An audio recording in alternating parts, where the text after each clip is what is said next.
లూకాసు వార్త కనేసి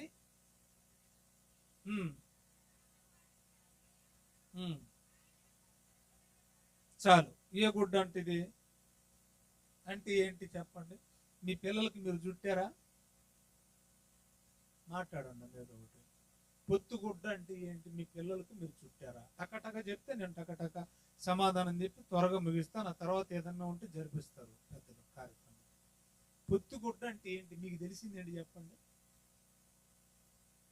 అమ్మా? పాతసారా? అప్పుడే పుట్టిన బిడ్డకి చుట్టేవాళ్ళ? దేనికి చుట్టేవాళ్ళు? ఏమ్మా? రక్తపు మరకలు తుడ్డానికి, అంతే కదా?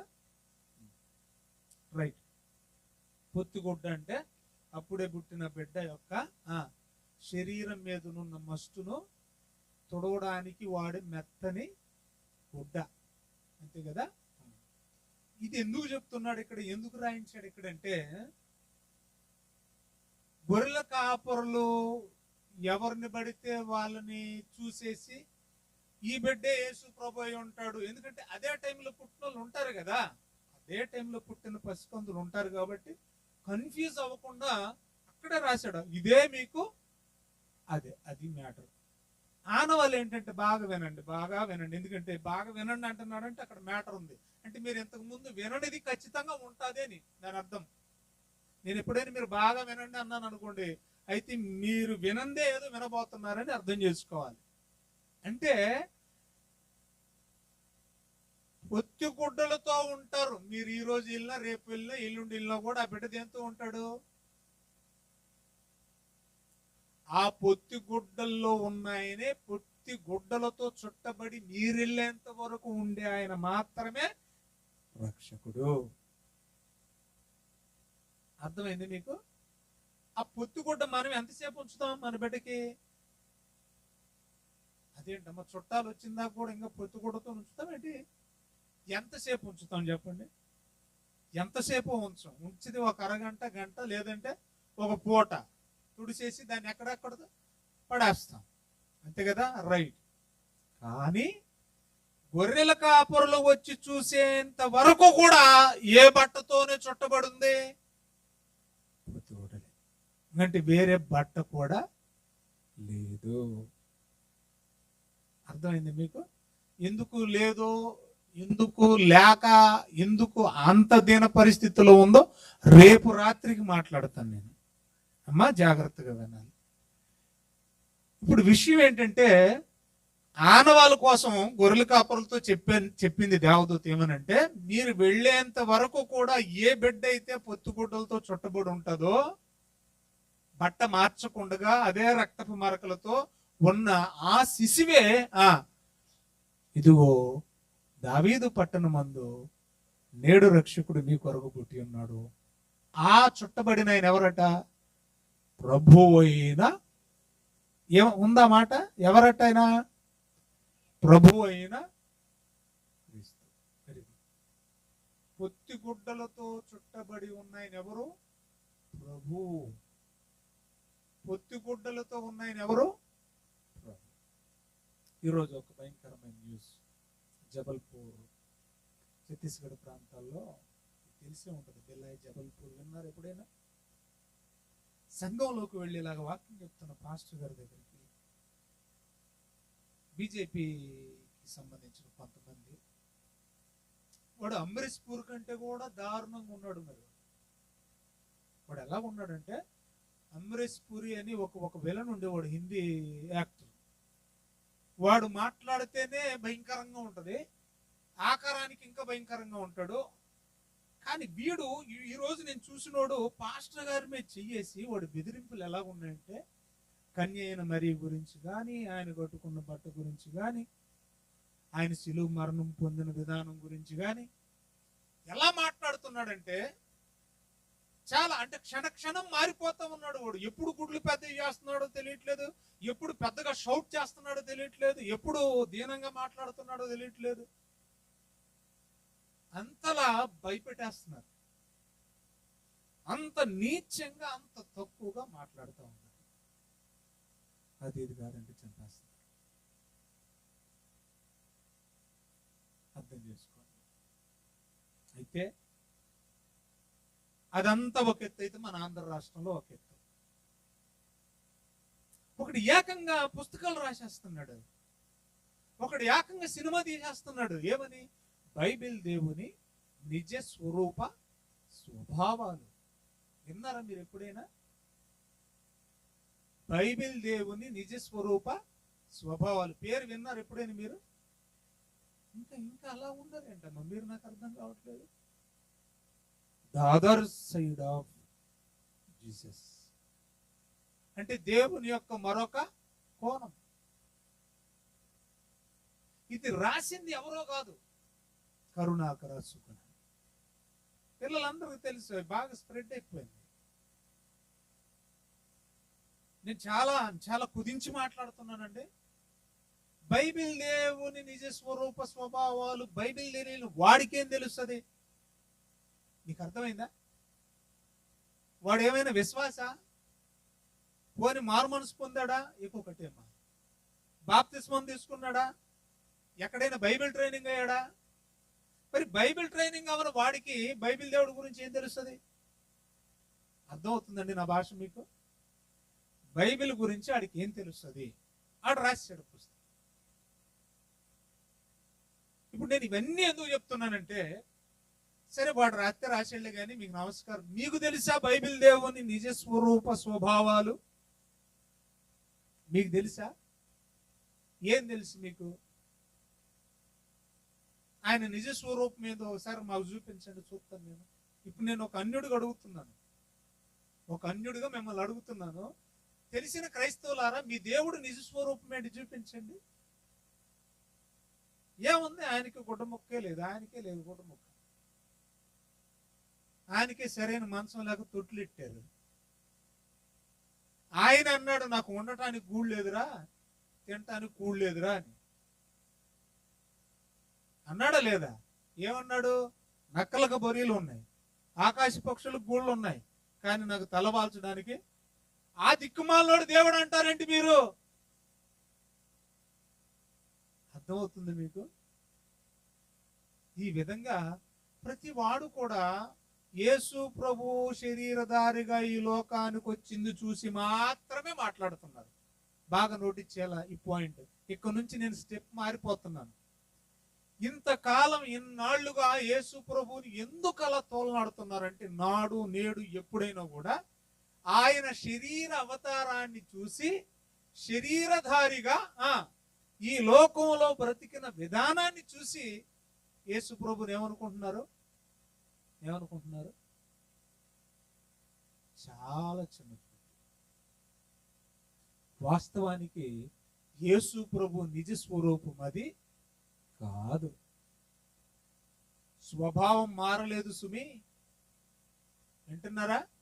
ఆయన శరీరంతో వచ్చిన ఆయన స్వభావం మారలేదు. అయితే యేసు ప్రభు నిజ స్వరూపం ఎలా ఉంటది? శరీరంతో వచ్చాడు కాబట్టి పొత్తుగుడ్డ అవసరమైంది, అంతే కదా? అంతేనా కాదమ్మా? పొత్తుగుడ్డ ఎందుకు అవసరమైంది? శరీరంతో వచ్చాడు కాబట్టి, మనలాగా పుట్టాడు కాబట్టి. కానీ యేసు ప్రభుకి పొత్తి గుడ్డ కాదు కదా, అసలు గుడ్డ మొక్కే అక్కర్లేదు. అర్థమవుతుంది మీకు? ఇంకొక మాట కూడా చెప్తాను నేను. మనకు కూడా ప్రారంభంలో బట్టలు లేవు. మనకు కూడా ప్రారంభంలో ఏమి లేవు. అవాదాములకి బట్టలు ఉన్నాయా? ఇంత అందమైన బట్టలు ఉన్నాయా? చెప్పండి అమ్మా. మరి ఏమున్నాయి? అసలు ఏమీ లేవు కదా. ఆలోచిస్తున్నారా మీరు? వాక్యం ఆలోచిస్తున్నారా? మరి మనకి అప్పుడు బట్టలు లేవు కదా, మరి ఆయనకి ఎందుకు? మనకి స్టార్టింగ్లో అసలు లేవు కదా, మరి ఆయనకి ఎందుకు? ఆయనకు అవసరం ఏముంది? ఒకటి ఆనవాళ్ళు, రెండోది శరీరంతో వచ్చాడు, అప్పటికి అప్డేట్ అయ్యారు కాబట్టి స్టార్టింగ్ లో ఏమి లేదు, సిగ్గు లేదు వారికి. ఏమి లేదు? సిగ్గు ఎరుగకుండిరి. ఎంతవరకు సిగ్గు రాలేదు వాళ్ళకి? వారు పాపము చేసినంత వరకు వారు సిగ్గు ఎరుగకుండిరి. పాపం చేసిన తర్వాత ఏమొచ్చింది? ఇప్పుడు సిగ్గు వచ్చిన తర్వాత పుట్టాడా యేసు ప్రభు? సిగ్గు రాకముందు పుట్టాడా? మరి సిగ్గు వచ్చాక పుడితే ఏం కావాలి? మరి సిగ్గు వచ్చాక వాళ్ళకి ఏమొచ్చింది? వాళ్ళకు కూడా మాట్లాడాలి. ఎక్కడి నుంచి తెచ్చుకున్నారు? ఏం ఆకులు? కచ్చడాలా? కచ్చడాలే లేరా, అది ఏం ఆకులు అంటున్నాను. తీయండి అమ్మా, తీయండి ఒకసారి బైబిల్ తీయండి, చెప్పండి, ఏదో ఒకటి చెప్పండి. నాకు కొంత నేను నేర్చుకుంటాను కదా, తప్పే ఉంది. నాకు తెలియని మీరు, మీకు తెలియంది నేను, అంతే. నాకు తెలియని మీరు చెప్పండి, నేర్చుకుంటాం. మీకు తెలిసింది నాకు తెలిసింది మీకు చెప్తే మీరు నేర్చుకోండి. తీయండి బాబు, కచ్చడాలు బాబు. రే కచ్చడాలు బాబు, ఎక్కడది? చదవండి, రెఫరెన్స్ చెప్పు బాబు, చెప్పండి రెఫరెన్స్. అదే ఎక్కడ? 3వ అధ్యాయము 7వ వచనం. అప్పుడు వారిద్దరి కన్నులు తెరవబడ్డాయి, అంతవరకు మూసిపోయినాయా? ఏమ్మా అమ్మ వింటున్నారా? ఇంకా తిరిగేస్తున్నారా? క్యారల్స్కి వెళ్ళరా ఈ రాత్రి? వెళ్ళరా? మా బావ టైం చెప్పాడు, ఏమని? 10ంటికి క్లోజ్. ఇంకా 10ంటికి ఎంటర్ అవుతున్నారు ఒక్కొక్కళ్ళు. ఒక్కొక్క అమ్మ 10ంటికి ఏమవుతుంది? చర్చిలోకి చక్కగా వస్తుంది తాపీగా. అది మన పరిస్థితి. ఎక్కడున్నాం? 3వ అధ్యాయము చదువమ్మా. కళ్ళు తెరవబడ్డాయి అంట.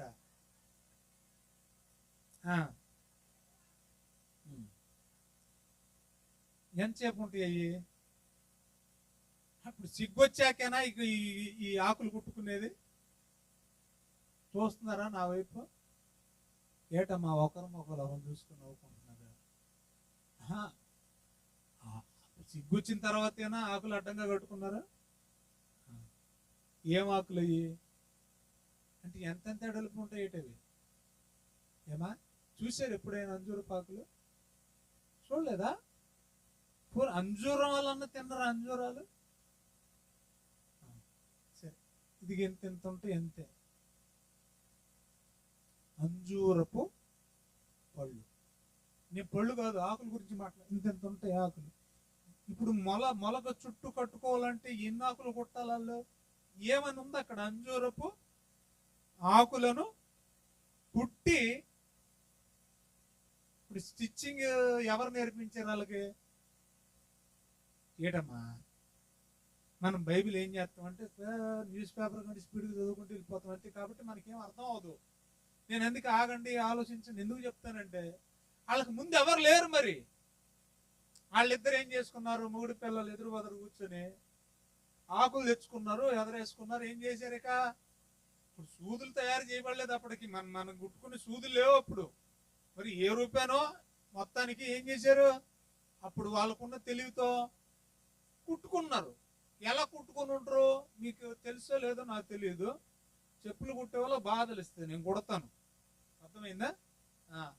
చీపురు పుల్ల ఉందా? కొస బాగా చెక్కేసి ఒక పక్క చీల్చేసి ఆ మయాన్ని తాడేట్లు లాగినా వస్తుంది. సరే, విషయానికి రండి. అలాగే ఎంతసేపు కుట్టుకొని ఉంటారు? వాళ్ళిద్దరికి ఒక జత కుట్టుకోవాలంటే కేవలం నడుముకు మాత్రమే దట్టి కుట్టాలంటే కనీసం ఎన్ని ఆకులు ఉండాలి?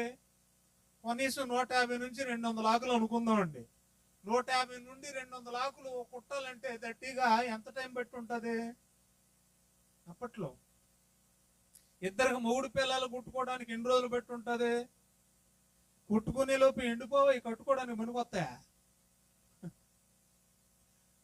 అదేటమ్మా,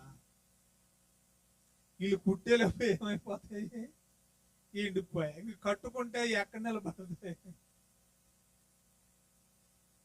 సిగ్గులేని బతుకు ఎందుకు వచ్చింది? ఇది చెప్పిన మాట అది.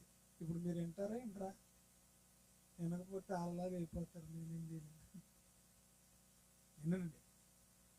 సరే, ఇప్పుడు తోటలో ఎక్కడ ఉన్నారు వీళ్ళు? తోటలో ఉన్నారు. సిగ్గొచ్చింది కాబట్టి అంజూరపు ఆకులు తెచ్చి కట్టుకున్నారు కదా. నేను ట్రాక్ తప్పలేదు సుమి, జాగ్రత్తగా. అంజూరపు ఆకులు రోజు తెచ్చుకుంటున్నారు, కుట్టుకుంటున్నారు. 4 సెట్లు అయిపోయింది అనుకుందాం. అలాగా రకరకాల చెట్లు తెచ్చుకుంటున్నారు, కట్టుకుంటున్నారు, అయిపోయింది. ఇప్పుడు చివరి ఆఖరికి మిగిలింది చింత చెట్టే. ఏ చెట్టు మిగిలింది? ఇప్పుడు ఈ చింత చెట్టుది ఏం చేయాలి వాళ్ళు? మరి ఎంతకాలం కుట్టుకుంటారండి? పుట్టినట్టు ఎండిపోతున్నాయి. ఇక మిగిలింది ఆ తోటలో ఒక చెట్టే. ఏ చెట్టు అది? చింత చెట్టుతో ఎన్ని రోజులు కొడతావు చుట్టూరు కట్టుకోవడానికి? చింతాకన్నా తెలుసా? పోనీ అంజూరపాకు తెలియదు లేనువే. చింతాకు తెలుసా? ఎంత ఉంటుందా? తమలపాకులాగా అంత ఉంటుంది. ఇన్నాకులేసి కుడితే ఒకరోజు డ్రెస్ మనకి ఇన్నాకులేసి కుడతావు, అంటించుకోవటమే తప్ప కుట్టడానికి పనికిరావై. చుట్టూరు ఒకదానికి ఒకటి అంటించుకోవటమే తప్ప స్టిచ్చింగ్ పనికిరావు. మరి దరిద్రుడా, ఎందుకురా ఈ బాధలు నీకు? రా రా రా అన్నాడు. ఎవరు? దేవుడు రమ్మని. ఆ తర్వాత ఏం చేసి మీరు చెప్పండి, బైబిల్ చూడకుండా మీరు విన్నది చెప్పండి. ఆ తర్వాత దేవుడు పిలిచి ఏం చెప్పాడు? ఈ ఆకులు పనిచేయలే, నీకు సెట్ అవ్వదులే, చర్మం సొక్కాలు కుట్టించాడా? మా మేరక్క కుట్టించాడు అన్నది. మిగతా వాళ్ళు చెప్పండి, ఇంకా చేయించి ఇచ్చాడు అన్నది. వాళ్ళు ఎవరో మరి చేసినాడు ఎవడో తెలియాలిగా. మీరు ఎన్నాయి చెప్పండి అమ్మా, మీకు నమస్కారం, ఏదో ఒకటి చెప్పండి. ఏమ్మా? ఆ చర్మం సొక్కాలు కూడా వాళ్ళిద్దరి చేత చేయించాడు దేవుడు. వింటున్నారా? ఆ చర్మపు చొక్కాలు కూడా దేవుడు వాళ్ళిద్దరితోనే చేయించాడు. చదువుదామా ఇప్పుడు వాక్యం? అందరు బైబిల్లో పనిచేయండి. బైబిల్ ఆదికాండం తీశారమ్మా, 3వ అధ్యాయం 21వ వచనం చదువు.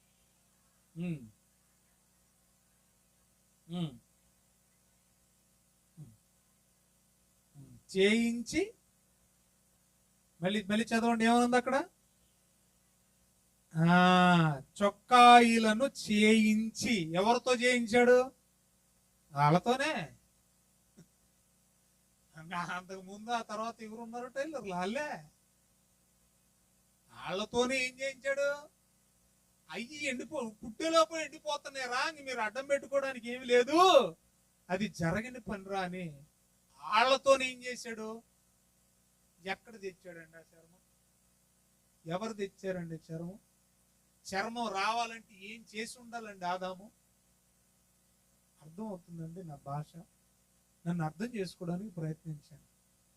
మీరు ఇంట్లో టామీ కదా, జిమ్మీ, తర్వాత బొమ్మి, ఏంటి పేర్లు పెడతారు కదా, సోనీ, స్నూపీ, ఏంటి మన పిల్లలు కూడా పెట్టం అంత మంచి పేర్లు, కానీ మన కుక్కలకు అలా పేర్లు పెడతాం.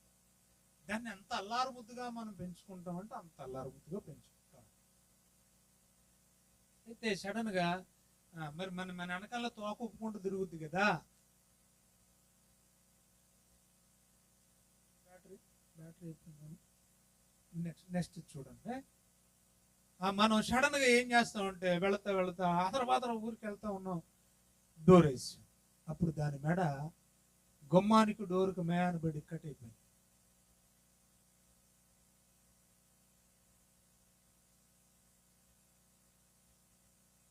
అప్పుడు నిజంగా ప్రాక్టికల్ గా అందులోకి రండి. మీరు పెంచుకుంటున్న మీకు ఒక పిల్లే, నీ చేతులతోనే ఆదర ఊరికి వెళతా ఏం చేసావు? తక్కువ చూడకుండా డోర్ వేసావు, కరెక్ట్ గా కార్నర్లో పడిపోయింది, మెడ కట్ అయిపోయింది, గిల్లా కొట్టేసుకుంటుంది రక్తంలో. మీరు ఎలా ఫీల్ అవుతారు? ఈ దరిద్ర కొట్టు దానికి రోజు కూడెట్టడం ఒక పని అయిపోయింది, పోయిందిలే అనుకుంటాం. అలాగా ఇంక ఊరు నిజంగా మనసున్నోళ్ళు ఎవరైనా కూడా ఏం చేస్తారు? ఆ ప్రయాణమైన కూడా మానేస్తారు. ఎందుకంటే ఆ కుక్కతో మనకున్న అటాచ్మెంట్ అలాంటిది. నేను మాట్లాడినా ఇప్పుడు అవ్వాదాములకి మరొక వ్యక్తితో పరిచయం లేవు. ఆ రోజు వారి సహవాసం అంతా ఎవరితోనో తెలుసా? మనకలాగా అమ్మలక్క లేరు అక్కడ చెప్పుకోవడానికి. వాళ్ళు చెప్పుకున్నా మాట్లాడుకున్నా ఏం చేసినా సహవాసం ఎవరితో? జంతువులతో మాత్రమే. అంటే పులులు సింహాలు కూడా ఎదురు బదరు. ఎవరు ఎదురు బదరు? దగ్గరకు వచ్చి కూర్చున్నాయి. అర్థమవుతుందండి మీకు?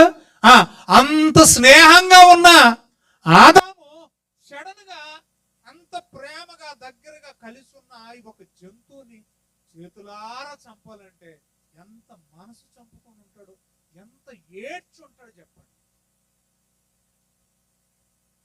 ఎందుకు చచ్చిపోతాడు? ఎందుకు చావాలి? దీన్ని నేనెందుకు చంపాలి? రోజు నాతో మాట్లాడేది, నాలాగే బ్రతికేది కదా, దీని ప్రాణం నేను తీసేస్తున్నానే, ఇది చచ్చిపోతుంది, నేనే చంపాల్సి వస్తుంది, ఎందుకు దీన్ని చంపాలి? అంటే నా పాపపు తాలూకు పర్యావసానం ఎంత భయంకరమైనది. వస్త్రం, చర్మపు చొక్కాయి, ఒక తోలు దట్టి సిగ్గును కప్పడానికి అవసరమైన చర్మాన్ని తీయడం, ఆ చర్మాన్ని తీయడానికి ఎంత వెలవెలలాడుతూ ఉంటాడో అబ్రహాము. ఖండించండి, అవ్వాదాములు ఎంత వెలవెల్లాడుతూ ఉంటారు. అంటే వస్త్రం లేక ముందు వాళ్ళు ఎలా ఉన్నారంటే దిగంబరులుగా ఉన్నారు. కానీ మ్యాటర్ చెప్తాను, బాగా వినండి. కానీ వారి దిగంబరత్వం ఎవ్వడికి కనబడదు. మళ్ళీ చెప్తున్నాను మాట మీకు. వారు ఎలాగున్నారు? పాపం చెయ్యక ముందు, చెప్పండి, పాపం చెయ్యక ముందు వాళ్ళు ఎలాగున్నారు? మనం బైబిల్ చదువుకున్నాం కదా, ఎలాగున్నారు? దిగంబరులై ఉన్నారు. కానీ వారి దిగంబరత్వం ఎవరికి, వారి అవయవాలు ఎవరికి? ఎందుకని?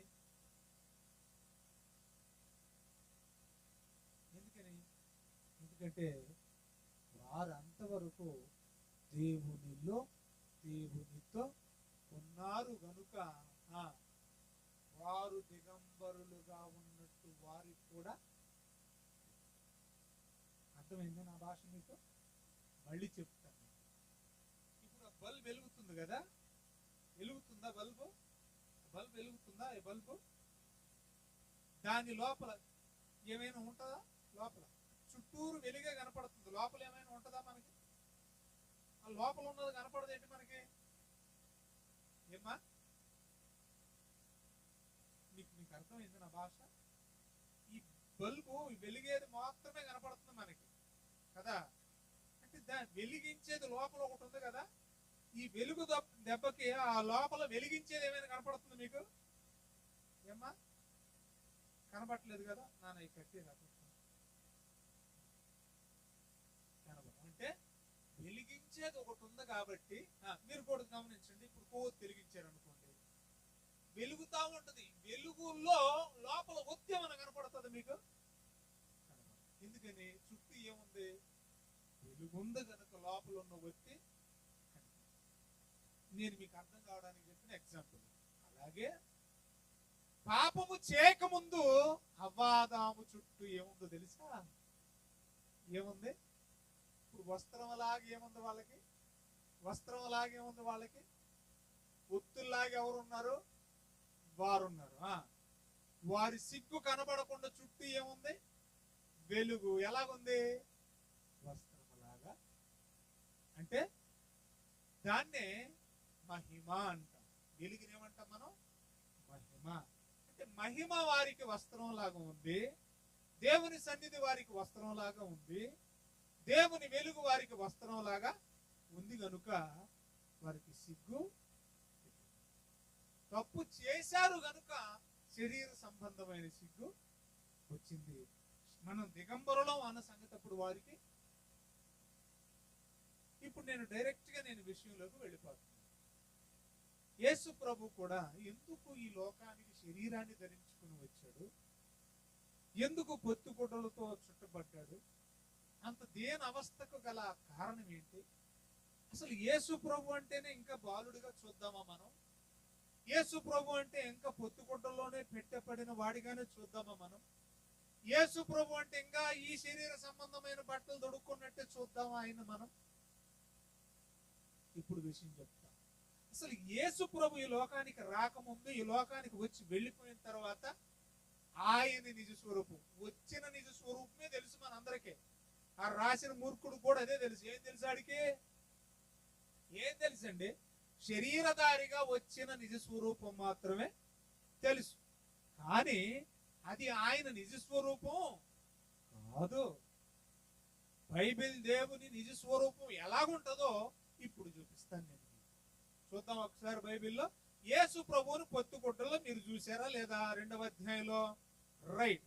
అసలు యాక్చువల్ గా ఆయనకు వస్త్రం అక్కర్లేదండి. శరీరంతో వచ్చాడు కాబట్టి అక్కరైంది. కానీ శరీరంతో రాకముందు లేడా? ఉన్నాడు. 1 యోహాను సువార్త, ఆదియందు వాక్యం ఉండెను, వాక్యము దేవుని యొద్ద ఉండెను, ఆ వాక్యమే దేవుడై ఉండెను, ఆ వాక్యమై ఉన్న దేవుడు ఆదియందు తండ్రి యొద్ద ఉన్నాడు. 14వ వచనానికి వచ్చేసరికి అదే సువార్తలు ఏమన్నాడు? ఆ వాక్యమే శరీరాన్ని ధరించుకొని రావాల్సి వచ్చింది కాబట్టి గుడ్డ అవసరమైంది. ఈ గుడ్డ, ఈ శరీరం లేకముందు లేడా అని అంటే ఆదియందు వాక్యమై అది ఎలాగున్నాడు ఈ లోకానికి రాకముందు? అది ఆయన నిజ స్వరూపం. పాయింట్ నోటీస్ చేయాలి మీరు. శరీరాన్ని ధరించుకొని ఈ లోకానికి మనిషిలాగా నరావతారిగా రాకముందు ఉన్నదే ఆయన నిజ స్వరూపం. శరీరాన్ని విడిచిన తర్వాత ఇప్పుడున్నది ఆయన నిజ స్వరూపం. మరి ఆయన స్వరూపం ఎలా ఉందో బైబిల్ కొన్ని రెఫరెన్స్లు చెప్తాను, టక్క రాసుకోండి. ఆ సందేశాన్ని అమ్మా దయచేసి అందరూ బైబిల్లో పంచేయండి. కీర్తనల గ్రంథం 104వ అధ్యాయం 2వ వచనం. కీర్తనల గ్రంథం 104వ అధ్యాయం 2వ వచనం. వస్త్రము వలె వెలుగును, వస్త్రము వలె వెలుగును.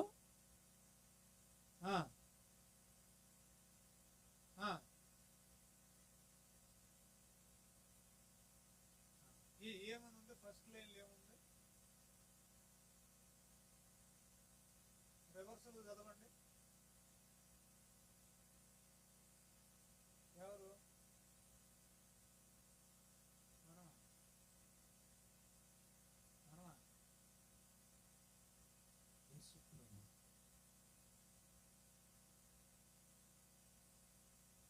దేవుడు గుడ్డ మొక్క అక్కర్లేదురా దిక్కుమాలోడా. శరీరంతో వచ్చాడు కాబట్టి ఆయన గుడ్డ మొక్క అవసరమైంది. బాగా వినాలి మీరు.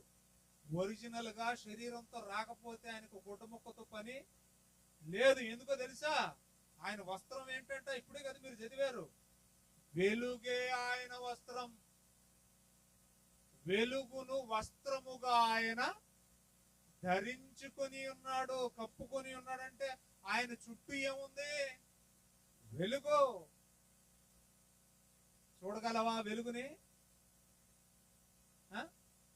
ఇంకప్పుడు మళ్ళీ రవితేజ పాట వేయాలి, నీ కళ్ళు పేలిపోను చూడు బాయ్ అని.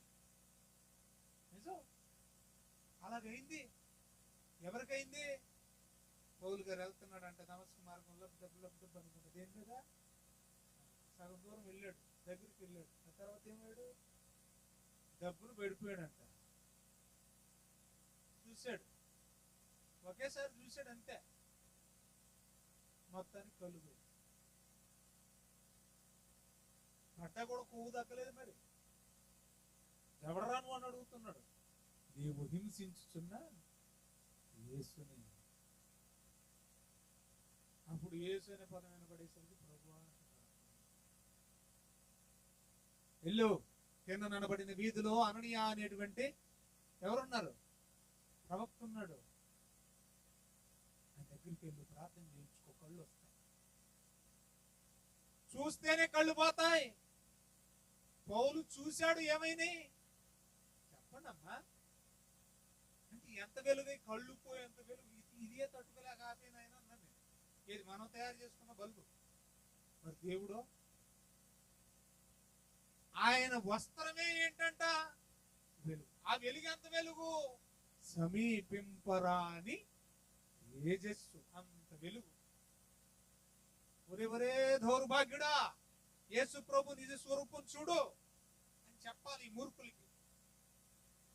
ఆయన వస్త్రమును వెలుగును వస్త్రముగా ధరించుకున్నాడు. ఆ వెలుగు ఎంత గొప్పదంటే సమీపింపరాని తేజస్సు. భోగిమంట వేసుకుంటారు రేపు సంక్రాంతి వచ్చాక కదా, పెద్దదనుకోండి పర్లంగ దూరంలో తిరుగుతుంటారు దాని చుట్టూ. ఎందుకు? దగ్గరికి వెళితే ఆ కాక తట్టుకోలేక, నువ్వు వేసుకున్న మంటకే దగ్గరికి వెళ్ళడానికి అంత మంట అయితే నీకు, మరి దేవుడు దగ్గరికి చేరగలవా? ఆ వెలుగు తట్టుకోగలవా? అదే మాట రాశాడు తిమోతికి రాసిన మొదటి పత్రిక 6:16. చదవండి మీ బైబిల్లో ఏముందో.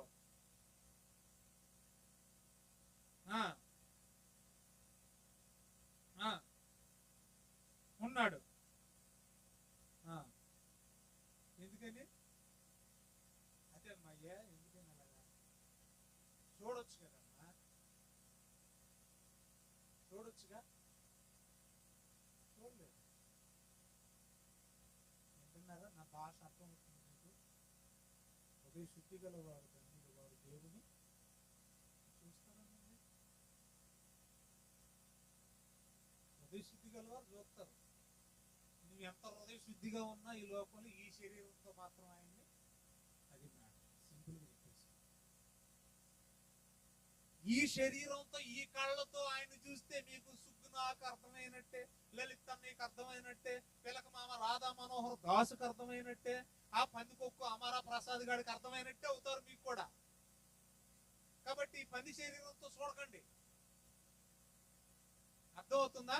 ఎందుకంటే శరీరాన్ని ధరించుకుని వచ్చిన యేసుని ఈ శరీరంతో అర్థం చేసుకుంటే అర్థం అవడు. శరీరాన్ని ధరించుకొని రాకముందు ఎలాగున్నాడో, వచ్చి ఆ శరీరాన్ని విడిచిపెట్టి వెళ్ళిపోయిన తర్వాత ఎలాగున్నాడో, అది ఆయన నిజ స్వరూపం. అది తెలియాలి మనకి. ఆయన ఎలాగున్నాడు అంటే వెలుగునే వస్త్రంగా ధరించుకుని ఉన్నాడంట. ఆ వెలుగు ఎంత గొప్ప వెలుగంటే మనం దగ్గర కూడా వెళ్ళలేనంతది, మన కళ్ళతో చూడలేము. అంతటితో వదల్లా, డైరెక్ట్ అయిపోయాడు. ఇంకా యోహాను మొదటి పత్రిక తీశారా అమ్మ అందరూ? 1వ అధ్యాయం 5వ వచనం చదవండి అమ్మా. యోహాను మొదటి పత్రిక ఉందా మీ బైబిల్లో?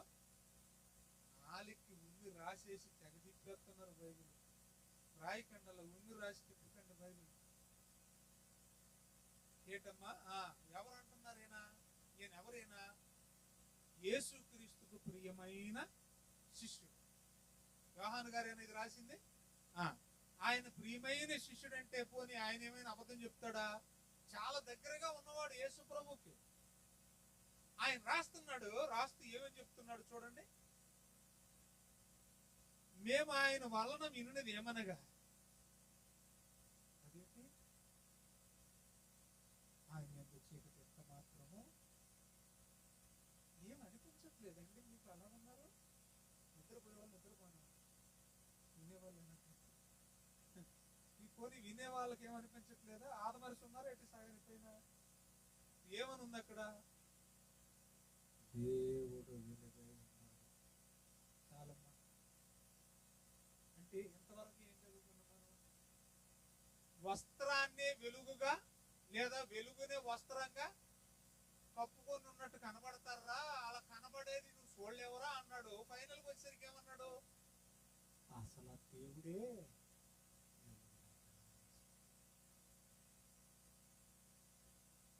ఆ వెలుగుకి ఏం కడతావు? కట్టు. వెలుగు నాపడానికి ఏం కడతాం? కట్టు. ఆగుద్దేమో. సూర్యుని వెలుగును ఆపడానికి ఏం అడ్డు కడతావు? కట్టు. ఆగుద్దేమో. వెలుగుకి బట్టతో పని లేదు, బట్ట అవసరం. ఇంకా చెప్పాలంటే చాలా రెఫరెన్స్లు ఉన్నాయి. ఆ వెలుగై ఉన్న దేవుడు. అందుకనే యోహాను సువార్త మొదటి అధ్యాయం చదువుతుంటే చాలా బాగా అనిపిస్తుంది పిల్లలు. ఈ మాటలన్నీ మనసులో పెట్టుకుని ఒకసారి యోహాను సువార్త 1వ అధ్యాయానికి రండి. నేను చెప్పినందుకైనా ఏమంటే 2వ వచనం నుంచి చదువుదామా? ఎంత బాగుంటుందో. ఇప్పుడు నేను ఈ చెప్పినవన్నీ మనసులో పెట్టుకొని చదవండి.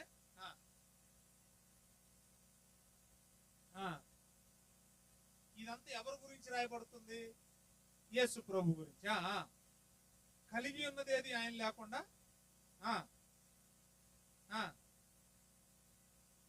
ఆయనలో ఏముంది అంటే యేసులో ఏముంది మళ్ళీ చెప్పాలా?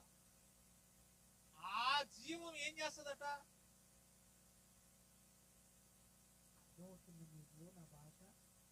టోటల్ గా ఎక్కడికి వచ్చాడు ఆయన? ఆయనలో జీవం అనేది ఒకటి ఉంది. ఆ జీవం ఏమై ఉంది? ఒకవేళ ఆయన జీవాన్ని జీవంతో మీరు తీసుకుంటే, జీవంతో పోలిస్తే మనలాంటి జీవం కాదు ఆయనది. వెలిగి ఆయన జీవం.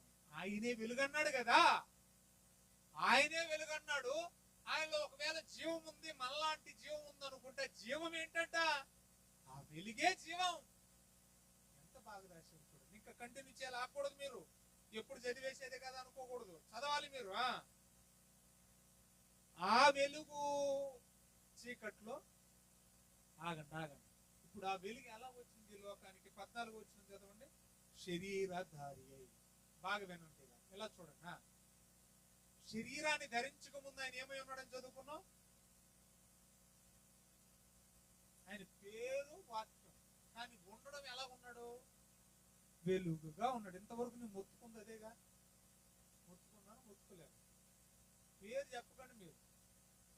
ఆయన పేరు వాక్యం కదా. 19వ అధ్యాయం 13వ వచ్చిన ప్రకటన గ్రంథంలో, రక్తంలో ముంచబడిన వస్త్రమును ధరించుకుని ఉన్నాడు, ఆయనకు దేవుని వాక్యము అను నామము పెట్టబడింది. వాక్యం అనేది ఆయన పేరు. అది నేను చెప్పేది ఆయన ఉనికి. ఆయన ఉనికి లోకానికి రాకముందు ఎలా ఉన్నాడట? వెలుగుగా ఉన్నాడు. ఆ వెలుగే ఆయన జీవం, ఆయన జీవమే వెలుగు అని చెబుతూ, ఆ వెలుగై ఉన్న యేసు ప్రభు 14 వచ్చిన ఎలా వచ్చాడు? శరీరాన్ని ధరించుకొని వచ్చాడు. ఇప్పుడు వెలుగు ఏం ధరించుకొని వచ్చింది? మాట్లాడాలి. వెలుగు ఏం ధరించుకొని వచ్చింది? ఇది బాగా మిస్ అవ్వకండి. వెలుగు ఏం ధరించుకొని వచ్చింది? శరీరం గొప్పదా, వెలుగు గొప్పదా? అబ్బా, ఈ రెండు మిస్ అవుతే. వెలుగు ఏం ధరించుకొని వచ్చింది? శరీరం. ఇప్పుడు శరీరం గొప్పదా, వెలుగు గొప్పదా? చివరిలో అడుగుతాను, మళ్ళీ కంగారు పడతాను. మీరు అన్నది నిజమే. ఇప్పుడు ఈ శరీరాన్ని ధరించుకొని వచ్చిన వెలుగు ఎక్కడ తిరుగుతుందంట? అదేనమ్మా, ఇందాక ఎక్కడైతే మీరు ఆపారు అక్కడి నుంచి చదవండి. ఏమండి? నిజమైన చదువు 8వ వచనం. ఎన్నో వచనం? 5 నుంచి చదవండి. ఆ వెలుగు చీకటిలో ప్రకాశించుతున్నదంటే, శరీరాన్ని ధరించుకొని వచ్చిన ఆయన ఎక్కడ తిరుగుతున్నాడు అంటే, ఎక్కడుంది చీకటి? చీకటి అంటే పాపమేనా? ఈ పాపిష్టి లోకంలో ఆయన శరీరాన్ని ధరించుకొని వచ్చి తిరుగుతున్నాడంట. కానీ ఈ పాపిష్టి లోకం ఏం చేయట్లేదంట? ఆయనను ఇంకా గుడ్డ మొక్క, పుల్ల మొక్క అంటున్నారు కదా. ఏమంటున్నారు ఆయన? ఇంకా గుడ్డ మొక్క, చెక్క మొక్కలు, మేగులు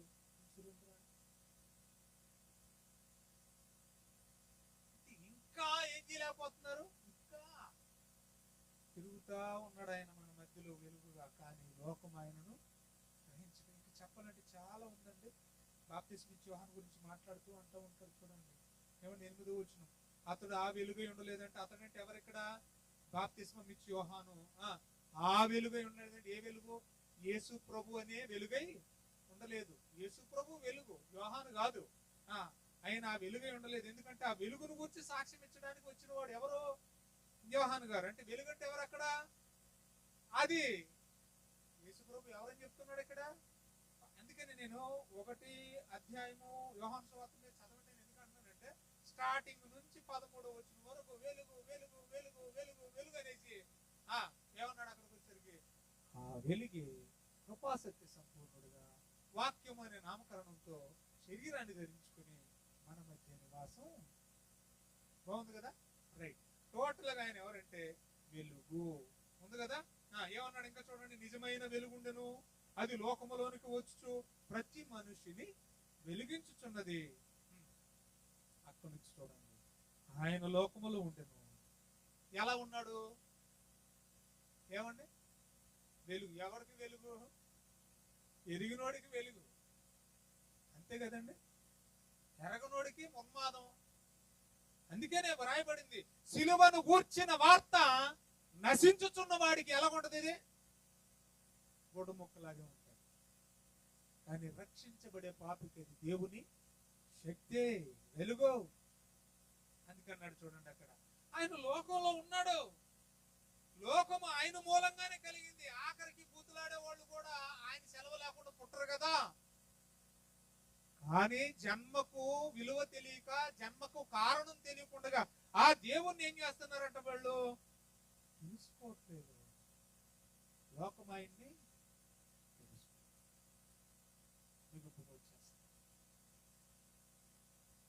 యేసు ప్రభు ఈ పొత్తుగుడ్డ చుట్టుకోవడం కానీ, ఇంకా చెప్పాలంటే చాలా రకాలు. చచ్చిపోయిన తర్వాత ఆయన మరొక గుడ్డ చుట్టారు, సుగంధ ద్రవ్యాలు పూసి, ఏమండి మరొక బట్ట కూడా చుట్టారు. తెలుసు మీకు ఏ వస్త్రం అంటారు దాన్ని? నార వస్త్రం కదా. ఆ తర్వాత అదే వస్త్రాలు తీసుకెళ్ళి ఎక్కడ పెట్టారు? మళ్ళీ సమాధిలో పెట్టారు. పెట్టారు లేదా? పెట్టారు. శరీరంతో ఉన్నంతసేపు చిన్నప్పుడేమో చెప్పండి పొత్తుగుడ్డ, చచ్చిపోయినప్పుడేమో నారగుడ్డ. అంతేనా కాదా? సో శరీరంతో ఉన్నప్పుడు ఏదైతేనే గుడ్డ ఉందా లేదా? ఉంది. కానీ చనిపోయిన తరువాత మూడవ దినం తరువాత గుడ్డ ముక్కుందో లేదో చూద్దాం. అర్థమైందా? ఎందుకంటే పశువులు తొట్టి, అందులో కొంత ఎండుగడ్డి, పచ్చగడ్డి కదా పెడుతున్నారా లేదా? కొంత ఎక్కడ చూసావు నువ్వు? నేను ఎక్కడ దగ్గరికి వెళ్ళి చూస్తుంది కంపల్సరీలో మంచి పెద్ద చర్చిలో పాక కట్టేశారు, గోడ కట్టేశారు. అందులో తొట్టెట్టారు. మరి ఆడగేదెలు, మగ్గేదెలు, ఆ తర్వాత గొర్రెలు, ఏమండి మేకలు, తొట్లో యేసు ప్రభు ఉన్నాడు. ఆయన రాత్రి అంతా అక్కడే ఉంటాడు కదా. ఉండాలి మరి, తప్పదు. ఎందుకంటే వాళ్ళు ఎత్తారు కదా. కనీసం ఆ గుళ్ళు కూడా ఎట్లేదు, బయట ఎట్టేసారు బజార్లో. కాబట్టి ఆ స్వీట్ కొట్టు పక్కనే నేను స్వీట్ తీసుకుందాం నాగానే వాడు పోయి లోపల గేదెలు ఏమి చూస్తున్నాను. సరే అలాగ ఉందనమాట. అంటే ఇంకా మనం ఇంకా గుడ్డ ముక్కల్లో చూస్తూ ఉన్నాం అన్నమాట. మనం మారం కదా. ఇంకా ఆయన అలాగే మనం ఇలా పరిచయం చేసే కొద్దీ వాళ్ళు అలాగే పెట్టిపోతానే ఉంటారు. మనం చేసే పనులకే యేసు ప్రభు ఏమవుతున్నాడు? అందుకని మిమ్మును బట్టి అన్ని జనుల మధ్య ఏం ఆ పాక ఈగిపోతేనే, ఏమండి పాక గొడవే లేదు, తొట్టి అని ఉంది. తొట్టి అన్నందుకు దండం పెట్టేసారు. ఆ తొట్టి తయారు చేసే వాళ్ళకి నమస్కారం అండి. తొట్టి అన్నారంటే పాకలు తయారు చేసేస్తున్నారు. ఏమండి పశువుల తొట్టి మనం అనుకున్నట్టు ఉండదు. మందలు కాసుకునే వారి గొర్రెల దొడ్లు, పాకలు. అసలు పాకలు అనగానే బాబోయ్ మన ఊరు పాకలు వేస్తారంటే నాకు అర్థం కాదు. ఇజ్రాయేల్ దేశంలో పాకలంటే 4 పుల్లలు ఎట్టేసి పైన వేసేసి కాదు, ఏటేసి పైన వేసేది మనం ఈ తాటాకులు జొమ్ము అది కాదు. పశువుల పాకలంటే యెరూషలేములో ఎలా ఉంటాయి తెలుసా? చుట్టూరు రాళ్ళు. ఇప్పుడు మన కుప్పాడికి ఆ నీళ్లు రోడ్డు మీదకి రాకుండా సముద్రం నీళ్లు చుట్టూ ఏమేస్తాం? అంత ఎత్తులో వాళ్ళు ఏం చేస్తారంటే, అంటే ఈ గొర్రెలు గాని, ఆవులు గాని, గుర్రాలు గాని, గేదెలు గాని ఎగిరి దోక్కుండగా చుట్టూరు దీనంత ఎత్తు చుట్టూ ఏం చేస్తారు? రాళ్ళు పేరుస్తారు. అర్థమైంది మీకు? అవే వాళ్ళకి పాకలు. అందులోనే ఉండే దొడ్లు అంటే అవేనండి, అవే దొడ్లు. ఇది మనకి ఏమీ తెలియదు. అక్కడ కల్చర్ మనకు తెలియదు, అక్కడ వాతావరణం మనకు తెలియదు. కనీసం గూగుల్ అన్న చూడండి, పాత పాకలు చూపిస్తారు, పాత దొడ్లు చూపిస్తారు. పెట్టేశారు. సరే ఎక్కడున్నాం మనం? యేసు ప్రభు గుడ్డ దగ్గర ఉన్నాం. ఈ ఎన్ని గుడ్లు అయ్యి? స్టార్టింగ్లో వేసుకున్న గుడ్డ పొత్తుగుడ్డ, ఎండింగ్లో వేసుకున్న గుడ్డ నారగుడ్డ. తీసుకెళ్లారు పాపం. ఈ చిత్రం ఏంటంటే, అమ్మాయిలు చూడండి, పుట్టినప్పుడు ఆయన వండుకుంది ఆయన, చెప్పండి ఇల్లు కాదు. పుట్టినప్పుడు ఆయన వండుకుంది ఆయన ఇల్లు కాదు, అలాగని మంచము కాదు. అసలు ఆయన కాదు. ఆ తొట్టి ఎవరిదో కొంచెంసేపు అనుకున్నాం కదా, అదేదో గేదె తొట్టి. కొన్ని చచ్చిపోయినాకైనా ఆయన కోసం ఏమైనా సమాధి పెట్టి ఏమైనా తయారు చేశారా? అందుకే లోకానికి ఎలా కనపడుతున్నాడు అంటే హాలంగా కనపడుతుంది. చచ్చిపోయా కూడా ఆయనది కాదు ఆ సమాధి. పుట్టినప్పుడు పెట్టిన తొట్టి ఆయనది కాదు, చచ్చిపోయా పెట్టిన పెట్టా ఆయనది కాదు. ఎవరున్నారు ఆయన? అరిమతయ అనబడిన సరేలే అట్టయితేనే పెట్టేశారుగా, అయిపోయింది. పొద్దున్నే వచ్చిందంట మగ్దలేని మరియ. వచ్చి చూసేసరికి కంగారు వచ్చింది. ఎందుకంటే ఆయనకు చుట్టబడిన నారబట్టేమో ఒక చోట ఉంది, ఆయన పైన ఉన్నటువంటి దాన్ని ఏమంటారు, ఒక ఖర్చిప్పు లాంటిది ఉంటది కదా, ఒక దట్టి లాంటిది, అదేమో మరొక చోట ఉందంట. కంగారుగా పరిగెత్తుకుంటూ వెళ్ళిపోయి మొట్టమొదటిగా పేతురుకి చెప్పింది. పేతురేమో యోహానుకి చెప్తే పేతురు యోహాన్లు లోపలికి వెళ్ళి చూడడానికి సాహసించలేక భయపడిపోయి ఎలాగైతే నేను చూడాలని, యోహాను ప్రియమైన శిష్యుడు కదా, చూడాలి నా ప్రభువుని చెప్పేసి వెళ్ళి చూస్తే ప్రభువు లేడు. అక్కడ ఏముంది? కేవలం విడవబడిన వస్త్రం. నోటీస్ చేయాలి ఈ మాట. యేసుకి ఇప్పుడు వస్త్రం అక్కర్లేదా? వదిలేసి వెళ్ళిపోయాడా? మరి ఎక్కడ మనం విద్యార్థనం ఏంటి? చదవండి వాక్యం చదవండి, ప్రార్థన చేసుకున్నాం పిల్లరా. మత్తయి సువార్త 19వ అధ్యాయం 40వ వచనం చదవండి. 30 ఉందా? యోహాను సువార్తలో యోహానుకి రండి. యోహాను సువార్త 19వ అధ్యాయం 40వ వచనం చూడండి.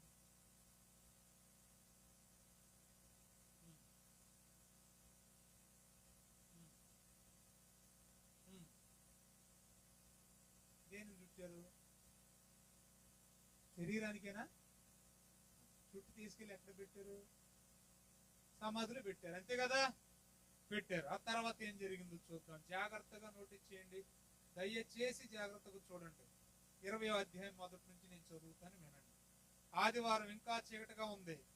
మగ్దలేని మరియ పెందలకాడ లేచింది, సమాధి దగ్గరకు వచ్చింది. సమాధి మీద ఉన్న రాయి తీసి ఉండడం చూసేసింది కనుక పరిగెత్తుకొని పోయింది పేతురు దగ్గరికి. పేతురుతో పాటు ఎవరు ఉన్నారు? ఆయన ప్రేమించిన శిష్యుడు అంటే ఎవరు? యోహాను గారు ఉన్నారు. ప్రభు సమాధిలో నుండి ఆయన ఎవరు ఎత్తకెళ్ళిపోయారండి అని చెప్పేసిందంటే వీళ్ళిద్దరికి. మొదట చూసింది ఎవరు? చూసొచ్చి ఏం చెప్తుంది? మనిషి అయితే అందులో లేడు, ఎవడో ఎత్తకెళ్ళిపోయాడు మన ప్రభుని అని చెబితే అప్పుడు వాళ్ళిద్దరు వచ్చారంట.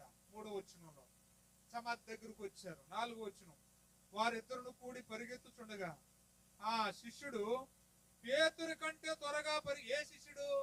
యేసును ప్రేమించిన శిష్యుడు. రన్నింగ్ రేస్ లో వీళ్ళిద్దరు పరిగెడుతున్నారు అనుకోండి, ఎవరు ముందు పరిగెట్టారంట? యోహాను గారు స్పీడ్ గా పరిగెత్తాడు. ఎందుకంటే కంగారు కదా. మరి వచ్చి సమాధి దగ్గరకు వచ్చి చూశాడు, వంగి చూశాడట, నార బట్టలు పడి ఉండుట చేత సమాధిలో ప్రవేశించడానికి సాహసించలేకపోయాడు. అతను పేతురు వచ్చాడు వెనకాల. సమాధిలో ప్రవేశించి ఇద్దరికి కలిసి చూశాడు, నార బట్టలు పడి ఉన్నాయట. నార బట్ట పడి ఉండుటయు ఆయన తల రుమాలు నార బట్ట యొద్ద ఉండక వేరే చోట, చూడండి, వేరే చోట చుట్టి పెట్టబడి ఉండుటయు చూచి. అప్పుడు మొదట సమాధి వద్దకు వచ్చిన శిష్యుల లోపల పోయి చూసి నమ్మిను. చాలా మంది చదువుకుంటే ఇంటికి వెళ్ళిపోండి. మొత్తానికి ఏమర్థమైంది? నారబట్టలేరు, ఏమైందంట మరి? ఈ శరీరంతో ఉన్నంత వరకు ఆయన బట్ట అవసరం. శరీరాన్ని విడిచిన తర్వాత ఆయనకి బట్ట అవసరం. ఎందుకు తెలుసా? ఒకసారి నా ఇప్పుడు ఇక్కడ చూసిన వాళ్ళు ఇద్దరు కనపడరు మనకి. ఎవరు కనపడరు? పేతురు, యోహాను. బాగా వినండి, ఇష్టం ఉంటది కదా. మరి యేసు ప్రభు బ్రతికుండగానే, ఒరే అందరిలాగా నన్ను ఈ గుడ్డ ముక్కల్లోనే చూడకుండా, అసలు నేను ఎలా ఉంటానో చూపిస్తాను అని వీళ్ళిద్దరితో పాటు ఒకరిని కూడా తీసుకొచ్చాడు. ఆయన పేరు యాకోబు. పేతురు, యోహాను, యాకోబు. వీళ్ళు ముగ్గురిని ఒక కొండ మీదకి తీసుకెళ్ళిన తర్వాత ఆ కొండ వాతావరణం బాగా కనిపించిందంట. లంబసింగిలాగా. లంబసింగి వెళ్ళారు ఎప్పుడైనా? వెళ్దాం, వస్తారా? వస్తారేంటి? లంబసింగి వస్తారు, సువార్తగా రమ్మంటారుగా. మిమ్మల్ని అక్కడ తీసుకెళ్ళి దోసేయాలి కిందికి. సరే వెళ్దాంలే ఒకరోజు ప్రార్థన చేయండి. తీసుకెళ్ళాడట, ముగ్గురు తీసుకెళ్తే ఇప్పుడు పేతురు అంటున్నాడు, ప్రభా ఇక్కడ నీకు ఒకటి, అక్కడ మోషకు ఒకటి, అక్కడ ఇంకోటి, మొత్తం పాఠశాల. ఇప్పుడు పైన నుండి ఒక స్వరం వెళ్తాడు, అదేంటి ప్రభా నోర్మై ఉంటుంది పై నుంచి అంటే, నేను జాగ్రత్తగా ఉండరాదు, మీరు నోరు మూసి ఆయన ఏది చెప్తాడో మీరు అది వినండి అన్నాడు. పైనుంచి స్వరం తండ్రి ఏమంటున్నాడు, మీరు ఆయనకి సలహాలు ఇవ్వకండిరా, ఆయన ఏది చెప్తే మీరు చేయండి. సంభాషణ జరుగుతూ ఉండగా సడన్ గా ఎలా మారిపోయాడు ఒకసారి బైబిల్లో పంచేద్దాం. తీసారా? చెప్తే అన్నాడు, నువ్వు లేదా ఆలేదు. 17వ అధ్యాయం మత్తయి సువార్త 1వ వచనం. మత్తయి సువార్త 17:1.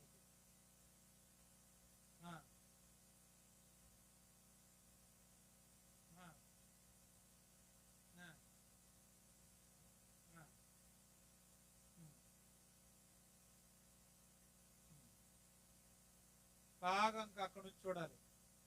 ఇప్పుడు ఇద్దరు అక్కడ ఉన్నారా? సమాధి దగ్గరికి వచ్చి చూసిన వాళ్ళు ఏమైనా కంగారు పడ్డారా? పడలే. ఎందుకు పడలేదు? బ్రతికుండగానే అసలు ఆయన రూపం, నిజ స్వరూపం, బైబిల్ దేవుని నిజ స్వరూప స్వభావాలని ఆ గుడ్డుగాడు ఎవడో రాసేస్తే అలా సరిపోద్ది? బైబిల్లో ఉంటుంది ఆయన నిజ స్వరూపం ఏంటనేది. ఆడు ఎవడో రాసేసాడండి, రాసేస్తే సరిపోదు.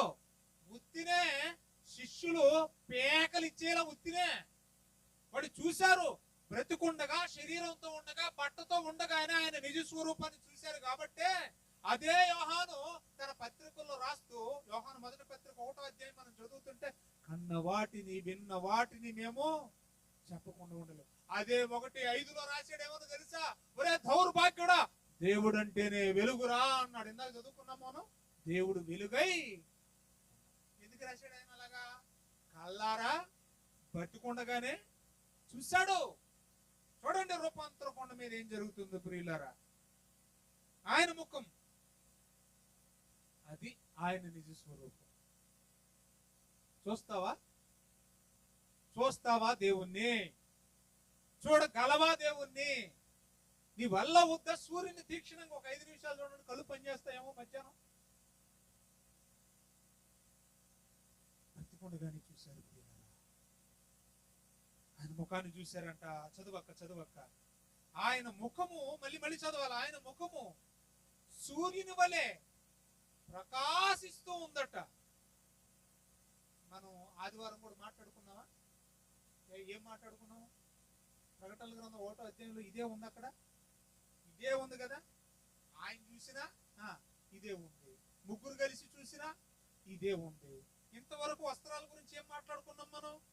వెలుగానే ఉందా బైబిల్లో? ఉంది. ఇక్కడ కూడా వాళ్ళు చూసినప్పుడు ఏముందో చదవండి.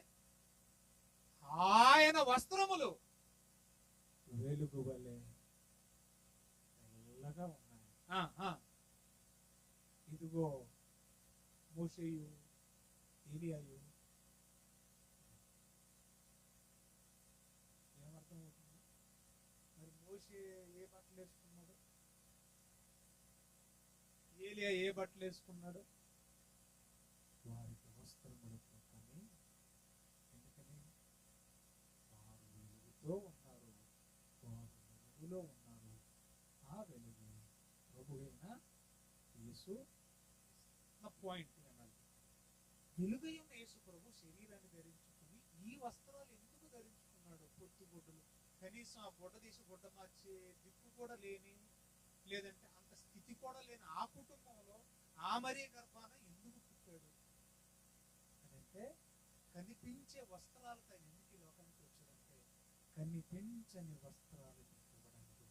దేవునికి మహిమ కలుగును గాక. ఏ వస్త్రాలు ఇవ్వడానికి వచ్చాడు? ఈ వస్త్రాలతో, ఈ వస్త్రాలు కూడా సరిగ్గా లేకుండా, పొత్తుగుడ్డలు అంటే రక్తపు గుడ్డలతోనే అలా పడుకొని చివరాఖరికి వెళ్ళేటప్పుడు ఆ ప్రేత వస్త్రాలను విడిచిపెట్టిపోవడానికి గల బలమైన కారణం ఏంటంటే, కనిపించే వస్త్రాలతో ఈ లోకానికి వచ్చాడు. ఎందుకు తెలుసా? కనిపించని వస్త్రాలు మనకి ఇవ్వాలి. టక రాసుకోండి. యెషయా గ్రంథం 61వ అధ్యాయం 10వ వచనం. రక్షణ వస్త్రాన్ని మీకు ఇవ్వడానికి వచ్చాడు. అదేమైనా కళ్ళకు కనిపించేదా? కనబడదు. అదే 61:10లో రాయబడింది, నీతి వస్త్రాన్ని నీకు ఇవ్వడానికి దేవుడు వచ్చాడు. నీతి అనేది కంటికి కనిపిస్తుందా? కనబడదు. 61వ అధ్యాయం 3వ వచనం, స్తుతి వస్త్రాన్ని దేవుడు మీకు ఇవ్వడానికి వచ్చాడు. స్తుతి వస్త్రం అంటే ఏంటి?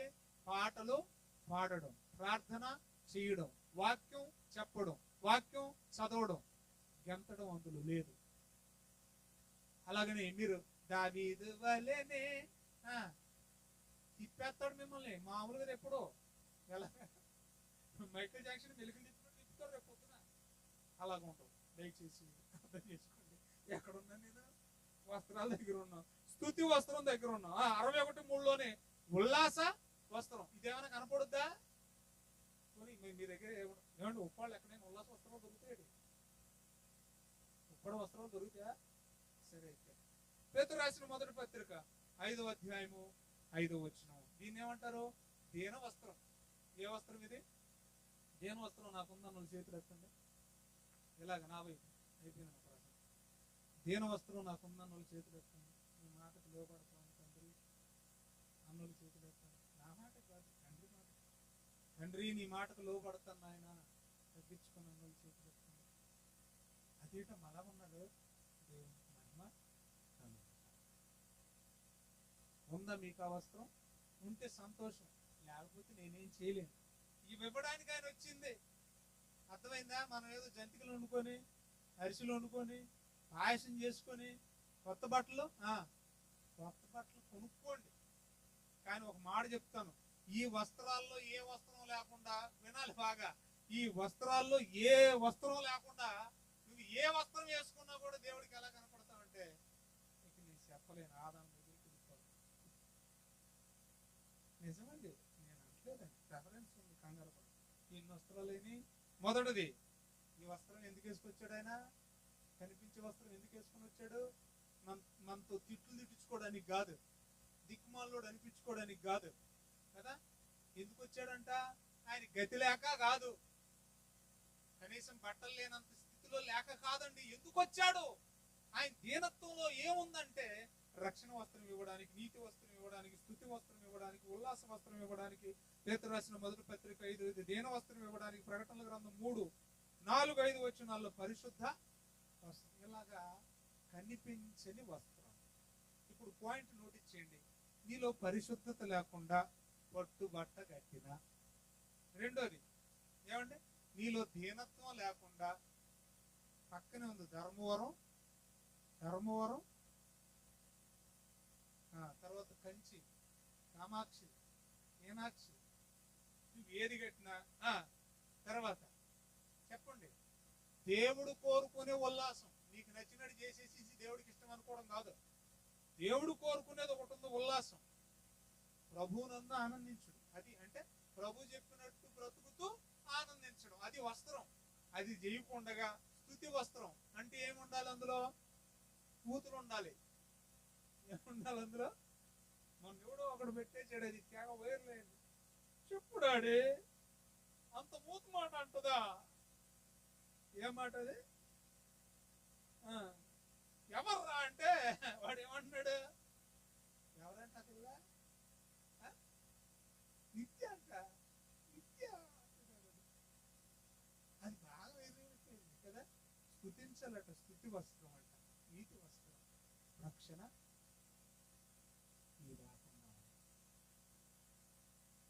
ఎంత పగడబందీగా ఇన్నన్నే వేసుకో. నేను మాట్లాడను కానీ ఇక్కడికి వచ్చి నువ్వు ఏది చేసినా, ఏ ఊరేగింపు చేసినా, ఎంత గొప్పగా పాటలు పాడినా, ఎంత గొప్పగా కానుకలు ఇచ్చేసినా, ఎంత గొప్పగా డెకరేషన్ చేసేసినా, ఎంత గొప్పగా సెట్లు ఇట్టేసినా, మనం లోకానికి ఎలా కనపడ. ఒకడైతే పల్లెటూరులో ఎలా ఉంటుంది అంటే గోసి పెట్టేసి సొక్క లోపల బన్నీని బయటికి కనపడేలా ఉంటుంది అనమాట. తెల్ల సొక్క ఉంటుంది అనమాట. అంటే పెద్దోళ్ళు ఎలా ఉంటారో చెప్తున్నాను. పల్లెటూరులో తెలుసు కదా, బన్నీని బయటికి కనపడేలా ఉంటుంది.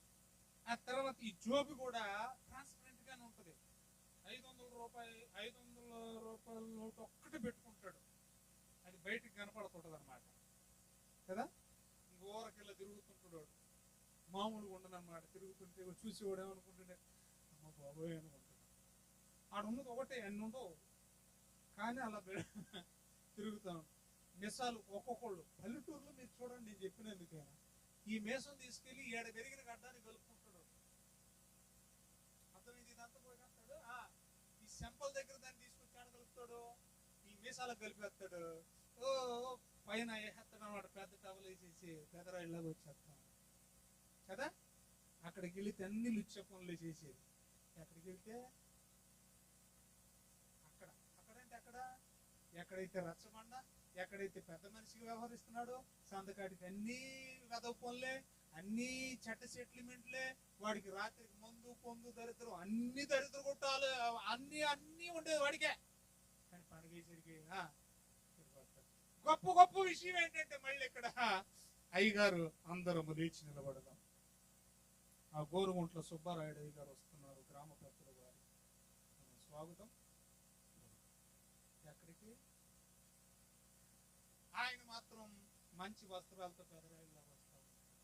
కానీ ఆయనకు వస్త్రాలు లేవన్న సంగతి సంఘస్థులకు తెలియదు. చెప్పండి చెప్పండి అమ్మా. ఆయనకి నీకేం కనపడదు? ఆయన హుందాతనం కనపడదు. కానీ దేవుడికి ఏం కనపడదు? దేవుడికి ఏం కనిపించింది? దేవుడికి ఏమీ కనపడతలేదు, ఏమీ లేదు. నిజమండి. బైబిల్ చూసారా? చూసింది బైబిల్. ఒక రాజుగారు అంట టైలర్ గారు, ఇట్టటి బాగా వింటారు మీరు. రాజుగారు టైలర్ గారి దగ్గరికి వెళ్ళాడట. రాజు ఎక్కడికి వెళ్ళాడు? ఏనండి అయిపోయింది. ఇక క్యారల్స్ నేను కూడా వస్తున్నాను బాగారు. అక్కడ డాన్స్ నాది, డప్పు నీది. సరే, ఎక్కడున్నాం మనం? అది పోయింది. ఏదో వరకు అన్నా. టైలర్ గారి దగ్గరికి ఎవరు వెళ్ళారు? అది ఇంక వినండి. అప్పుడు ఒరే నీకెందుకు, నేను మళ్ళీ వారానికి వస్తాను, గుడితే మామూలుగా ఉండకూడదు, బజార్ని నేను నడుస్తుంటే ఎవడు చూసినా కూడా ఆశ్చర్యపోవాలన్నాడట. అంటే టైలర్ ఎంత గొప్ప టైలర్ ఆలోచించండి. నడుస్తుంటే బజార్ని ఎలా ఉండాలి జనాలు అనేసరికి, నీకెందుకు రాజు నువ్వు, నేను చూసుకుంటాను అన్నాడట. ఏమన్నా టైలర్, నువ్వు పోవాయా, నా సంగతి నీకు తెలుసు కదా, నా టాలెంట్ ఏంటో నీకు, నేను ఎలా పుడతానో కూడా తెలుసు కదా అన్నాడు. పోయా. వారం అయింది, వచ్చాడు. ఎవరు వచ్చాడు? ఎవరి దగ్గరికి వచ్చాడు? రైట్. ఏరా బట్టల సంగతి ఏం చేసావురా? వాస్తవానికి ఫస్ట్ టైం వాడు వచ్చినప్పుడు బట్ట తేలే. అర్థమైంది నా భాష? గుడ్లు కొట్టమని వచ్చినప్పుడు స్టార్టింగ్ లో ఏం తేలేదు, బట్టలు తేలా, కానీ కుట్టమని చెప్పిపోయాడు. ఈడు కూడా బడాయి ఏం చేసి, నీకెందుకు, నేను చూసుకుంటాను మీరు అన్నాడట. సరే, వారం అయింది, వచ్చాడు. బట్ట ఇవ్వలేదుగా స్టార్టింగ్ లో, ఇచ్చాడా? ఇవ్వలే. కుట్టావా అని అంటే, అయ్యో బాబు కొట్టమంటారా, మామూలు కొట్టలేదు, నువ్వు అన్నట్టుగా అందరు నేను చూసి ఆశ్చర్యపోతారు మహారాజా, నువ్వు రా, నీకు అని లోపలికి వెళ్ళి ఎలా వచ్చాడంట. లోపలికి వెళ్ళి ఏం చేసాడు? కుట్టని చూడు అన్నాడు. మామూలుగా లేదు అంగి, చూడు రాజా, రాజా అంగి కాపాడతలేదు, కాపాడతలేదు. రాజా, అది మామూలు వాళ్ళకి కనబడదు, ఇది జ్ఞాన వస్త్రము అన్నాడు. ఏ వస్త్రం ఇది? జ్ఞాన వస్త్రం అంటే ఎవరు కనపడుతుంది? ఇది జ్ఞానం ఉన్నోడికే కనపడుతుంది, బుద్ధి లేనివాడు కనపడదు. అర్థమైందా? అంటే అవునా, ఇప్పుడు వాడికి మళ్ళీ కనపడతలేదంటే నీకు ఈడేం రాజురా అని అంటాడు. ఇగో ఉంటది కదా లోపల. చాలా బాగుందిరా, ఇది సూపర్ ఉందిరా, అలాగెలా పుట్టావురా అనగానే, రాజా నీకు చాలా గొప్పగా ఉంది జ్ఞానం, నీకెందుకు ఇది వేసుకుని వెళ్ళిపో అన్నట్టు వాడు ఇలా తీసుకున్నాడు. లోపలికి వేసుకుంటే జ్ఞానం ఉన్నోడు ఏడపడితే ఆడు వేసుకుంటాడు, లోపలికి ఎలా ఉంటున్నాడు వాడు అలాగే వేసేసుకున్నాడు. అలాగే వేసుకుంటూ ఉన్న ఇడిచేసి, మొత్తం ఇడిచేసి అక్కడే ఆడుకుంటే ఎలాగని ఇలాగ వేసేసుకుంటున్నాడట. మొత్తానికి వేసుకున్నాడు. మొన్న ఇడిచేసాడా? ఇప్పుడు ఈ టైలర్ ఇచ్చిన జ్ఞాన వస్త్రం వేసుకున్నాడా? దారిని వెళ్తున్నాడట. వెనకాల రక్షక బంటులు వెళ్తుంటే కుక్కలు పొరుగుతున్నాయట. ఎందుకంటే మరి ఆశ్చర్యం కదా, జనాలు చూసే వాళ్ళందరూ కూడా ఏం చేస్తున్నారు చెప్పండి అమ్మా, ఆశ్చర్యంగా ఏంటి మనరాజే అలాగని సాహసించి నీ గుడ్డలేవని అంటారా? అనలేరు. కానీ అందరూ మాత్రం చూస్తున్నారు, ఆశ్చర్యపోతున్నారు. ఏమండి ముక్కు గుడ్డ వేసుకుంటున్నారు. డాడీకి ఇంకా ఫీలింగ్ ఎక్కువైపోయింది అనమాట. ఏంటిది అయ్యి బాబోయ్ అన్నట్టుగానే అందరూ టైలర్ మామూలు కొట్టలేదని. అప్పుడు బేబీ ప్రసాద్ గారు పాపం వాడు కూడా ఉన్నాడు ఆ లైన్లో. అది చిన్న కొడుకుని ఎత్తుకొని ఉన్నాడు అంటాడు. వాడు ఊరుకుండగా డాడీ రాజుగారు కొట్టలేమన్నాడు. అంటే ఏమన్నాడంట, రాజుగారికి ఏం లేదు, మొత్తానికి శుభ్రంగా ఉన్నాడు అనేసేసరికి అప్పుడు కింద ఏదో చూసుకుంటున్నాడు. ఏమర్థమైంది మీకు? అందరు ఎట్టాటి క్రిస్మస్ చేస్తున్నారు. ఏ క్రిస్మస్? ప్రకటన జ్ఞానవస్త్రాలు ఇమ్మంటారా? జ్ఞానవస్త్రాలు ఇమ్మంటారేంటి? నా దగ్గర ఉండవండి, నా దగ్గర ఉన్న జ్ఞానవస్త్రం ఇదే. ఏంటది? రండి ప్రకటనల గ్రంథం 3వ అధ్యాయం చదవండి, బాగుంటుంది మీకు. ఇప్పుడు నేను చెప్పాను, స్టోరీ చెప్పాను కదా, మరి వాక్యం చూపించాలిగా. చూపించాలా వద్దా? 17 వచనం చదివి. అసలు ఇక్కడ ఏ సంఘానికి రాస్తున్నాడు అనేది ముందు మనకు తెలియాలి. ప్రకటనల గ్రంథం తీశారమ్మా, అది ఏ సంఘానికి రాస్తున్నాడు అక్కడ? ఏమ్మా 13వ వచనం, సంఘములతో ఆత్మ చెప్పుచున్న ఏంటది? ఏ సంఘం? 14వ వచనం, లవోదికీలో ఉన్న సంఘము అన్నాడు. సంఘానికైనా చెప్పేది? ఇప్పటి వరకు నేను చెప్పింది సంఘానికైనా వాళ్ళకే విన్నారా? మీరు వినకపోయినా పర్లేదు, గోళ్ళు అయితే విన్నాయి, నాకు సంబంధం లేదు.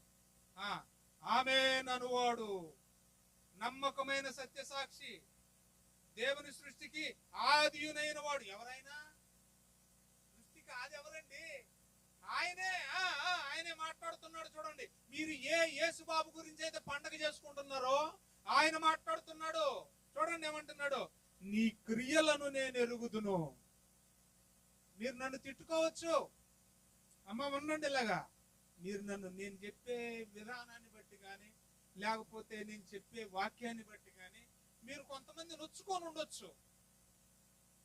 వ్యక్తిగతమైన కక్ష నాకేం ఉండదు, నీ మీద నాకేం ఉండదు. నాకు బాధ కలిగింది అనుకోండి, ఎందుకంటే వాక్యం కొద్ది గొప్ప తెలిసినోడు కదా. సో వాక్యానికి విరుద్ధంగా ఏదన్నా ఉంటే బాధతో చెప్తా, అది మీరు స్వీకరిస్తారో లేదనేది మీ ఇష్టం. కానీ చెప్పడం మనసు నుండి కదా, చెప్పకుండా ఉండలే.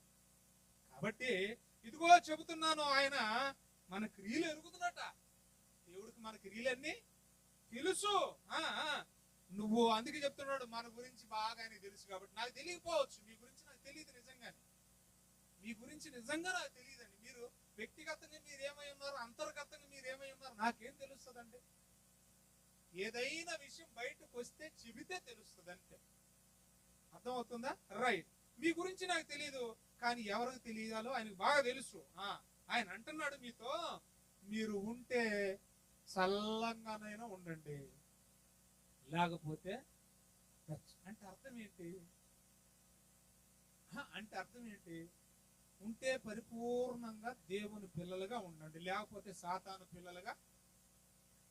ఉంటే నిజమైన భక్తి చేయండి, లేకపోతే అసలు పూర్తిగా భక్తిహీనుడుగానైనా ఉంటే పూర్తిగా దేవుల్లో ఉండి, లేకపోతే లోకంలోనైనా ఉండు అని ఎందుకు చెప్తున్నాడంటే, ఈ వేషాలు వేసే వాళ్ళందరూ కూడా ఏ వేషాలు? గుడిలో ఉన్నప్పుడు గుడి వేషం, బయట ఉన్నప్పుడు బయట వేషం. ఈ నాటకం బాగా ఎవరికి తెలుసు అంటే క్రైస్తవుడికే తెలుసు. పొద్దున్నే ఫేస్బుక్ లో ఆయన పెట్టాడు ఒక లాయర్, ఏమండి ఇదేమో భక్తి కోసం అంగి వేసాడు, ఈ లాయర్ కొట్టేసి పక్కన పెట్టేశాడు. రెండు పక్కన పెట్టాడు, ఒకటేమో అంగి వేసుకున్నాడు పక్కన పెట్టాడు, కోటేసింది ఈ పక్కన పెట్టాడు, టైటిల్ రాశాడు అనమాట. ఇదేమో భక్తి కోసం, ఇదేమో మనం కూడా అలాంటి బతుకు. చూడండి ఏమంటున్నాడు, మీరు ఉంటే చల్లగానైనా ఉండండి. చల్లగంటే మళ్ళీ మీరు లోక సంబంధంగా తీసుకోకండి. ఉంటే దేవుల్లోనన్నా ఉండండి, లేకపోతే లోకంలోని సావండి. కానీ అటు ఇటు తైతక్కలాట రెండు నాటకాలు మాత్రం ఆడకండి. అర్థమవుతుందా? ఎందుకు అంటున్నాడో తెలుసా? ఇప్పుడే ఆ నాటకాలు బాగా ఆడతారు మనోళ్ళు. ఏమండి, డీజేలు సినిమా పాటల కంటే తక్కువగా తీసిపోయేది ఏమీ లేదండి. ఈరోజు క్రైస్తవుల మీద దాడులు జరగడానికి గల కారణాల్లో కూడా బలమైన కారణం ఏంటో తెలుసా? మనోళ్ళు కూడా అంత భయంకరమైన సౌండ్ ఎట్టేసి వాళ్ళను కూడా ఇబ్బంది పెట్టే సందర్భాలు, పరిస్థితులు కూడా మనకు కనబడుతున్నాయి. చూడండి ఏమని రాస్తున్నాడు, అంత నాటకాలు అవసరమా మనకి? ఎక్కడుందండి ఇవన్నీ? ఎక్కడున్నాయండి? అప్పుడు యేసు ప్రభు పుట్టినప్పుడు చూడడానికి వెళ్ళిన గొల్లలు ఏం చేశారు? చూడడానికి వెళ్ళిన జ్ఞానులు ఏం చేశారు?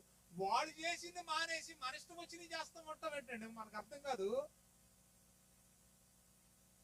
చూడండి ఏమని రాయబడిందో, ఉండొద్దు ఉండొద్దు అన్నాడు. చూడండి, చల్లగానైనా ఉండు, వెచ్చగానైనా ఉండు, నిలువెచ్చని స్థితి మాత్రం వద్దు అన్నాడు.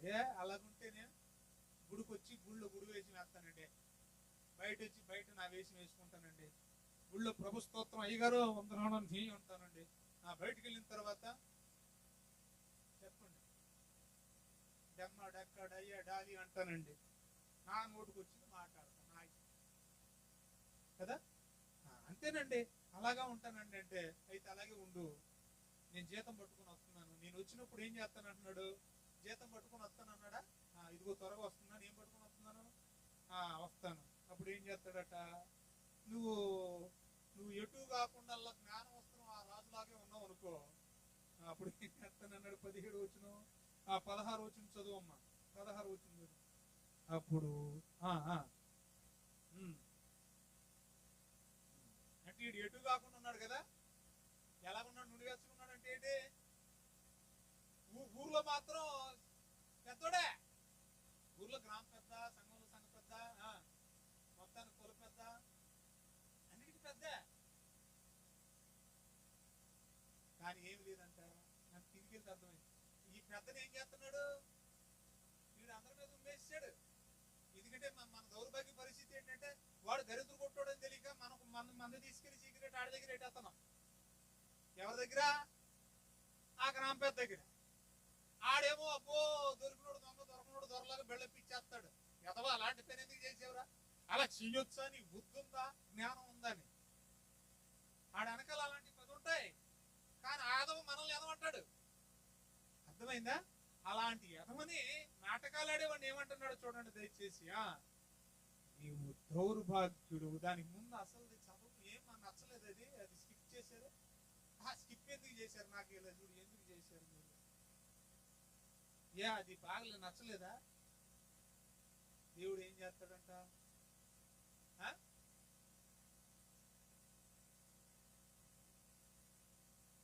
బాగలేదా?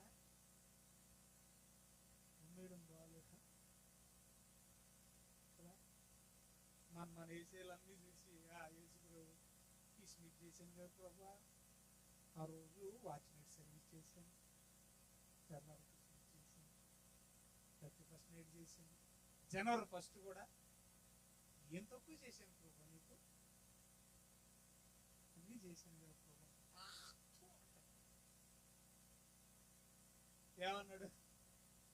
ఏమన్నాడు? నేను అన్నానా? చెప్పండి, నిజం చెప్పండి. ఆయన ఏమంటున్నాడు? పేరు నాదే, పండగ కూడా నా పేరు మీద చేశాను. బాగుందా? చాలా గట్టి, చాలాసేపు అంటాను, ఆ తర్వాత గట్టి ఉంటాడు. అవ్వలేదు ఇంకా, ఇంకొకటి కాదంట. ఇంకా చూడన్నా, నీవు దౌర్భాగ్యుడువా? ఏంటి బాబు బిరుదులు ఎలా ఉన్నాయి? మా ఊర్లో నేను పెద్దనే, మా పేటలో నేను పెద్దనే, మా పేటలో నేను చాలా భక్తున్నే, నేను భక్తురాలనే, నీతిమంతున్నే, మా పేటలో వాళ్ళకి నేను ఎవరిని? ఆ మనిషిని చూసి నేర్చుకోండి. గుడి మాందం కదా, గుడి మాందం. మరి ఏది మాందం అది కూడా ఆ సంగతి తెలీదు. పేటలో వాళ్ళకి మాత్రం ఏం తెలుసు? గుడి మాందం. కానీ ఏమి మాందన్న సంగతి వాళ్ళకి తెలియదు. ఎందుకంటే జ్ఞాన వస్త్రం వేసుకుంది బిడ్డ. ఏం చేస్తాం మరి? అది ఎవరికి కనపడదు, దేవుడు తప్ప. నిజమండి. చూడండి ఎందుకన్నాడా, ఏమన్నాడు చదవండి. నీవు దౌర్భాగ్యుడవు. చేసినోడు దిక్కుమాలోడా. ఏమి లేకుండా చేస్తే ఎన్ని వర్తిస్తాయో నోటిచ్చేయాలి. దేవుడు ఈ శరీరాన్ని ఈ వస్త్రాన్ని ధరించుకుని వచ్చింది కనిపించని వస్త్రాలు. కనిపించని వస్త్రాలు మీకు ఇవ్వడానికి. ఆ కనిపించని వస్త్రాలు మీరు లేకుండగా, మీరు కలిగి ఉండకుండగా మీరు ఎన్ని పండగలు చేసినా నువ్వు దిక్కుమాలనోడివే. ఎన్ని పండగలు చేసినా కాచు అంటాడు. ఎన్ని పండగలు చేసినా నువ్వు దౌర్భాగ్యుడివే. అది కంటెంట్ మిస్ అవ్వకండి. ఇలాగన్నాడంటే పాటర్ గారని నేను వెళ్ళాక అనుకోకండి. చదవండి. ఏమన్నాడు? నువ్వు దరిద్రుడవు, నువ్వు దిక్కుమాలోడివి, దరిద్రుడు. ఎన్నిసార్లు అంటారు మీ దరిద్రుడిని? చదవండి. ఏంటంట? నువ్వు గుడ్డోడివి, నువ్వు గుడ్డోడివి, నువ్వు గుడ్డోడివి. దానికోసం 4 సార్లు మీ తనిఖీ ఏంటంటది? ఏంటంట? పండగ ఫోటోలు వేసుకుని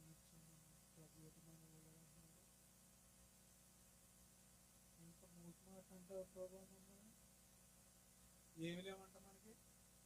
ఇలా చూడండి, ఇప్పుడే కదా అన్నాడు. ఏమన్నాడు? ఎవరమంట మనమే? పండగ బట్టలు వేసుకుని వచ్చినా కూడా మనం అలాగే కనపడుతున్నామా? ఇంకా ఏంటో మాట్లాడండి తల్లి. ఇస్రో అందాం ఇప్పుడు చూసప్పండి. ఇలాగా ఎలా కనపడుతున్నాం?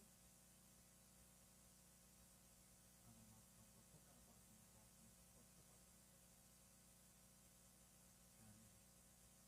కానీ దేవుడికి ఎలా కనపడుతున్నాం? ఏం చేస్తాం మరి? ఎప్పుడు చేస్తాం?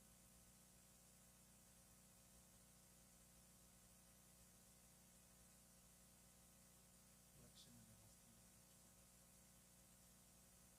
నీతి అనే వస్త్రం ధరించుకోండి. స్తుతి అనే వస్త్రం ధరించుకోండి. పరిశుద్ధతనే వస్త్రంగా, దీనత్వమును వస్త్రముగా అవి ఇవ్వడానికి వచ్చాడు. ఇది ఈ లోకంలో ఏ కొట్లో దొరకవు. యేసుబాబు ఇచ్చేవి ఈ లోకంలో ఏ కొట్లో దొరకవు. అవి లేకుండగా ఆత్మకి నువ్వు శరీరానికి ఏ బట్టేసుకున్నా ఆయనకి ఎలా కనపడుతున్నామంట మనం? దిక్కుమాలోడు, దరిద్రుడు, దౌర్భాగ్యుడు, గుడ్డలు లేనుడు. దిగంబరుడు అంటే అది ఎవరికి అర్థమై సావు. చెప్పండి. బట్టలు ఈ స్థితి అనేది ఆత్మస్థితి ఎలా ఉంది? ఒక్కసారి పరీక్షించుకోండి. పొత్తి గుడ్డలతో యేసు ప్రభు ఈ లోకానికి రావడానికి గల గుడ్డముక్కల గుణపాఠం ఇప్పుడు మీకు అర్థమైందా? ఏమర్థమైంది?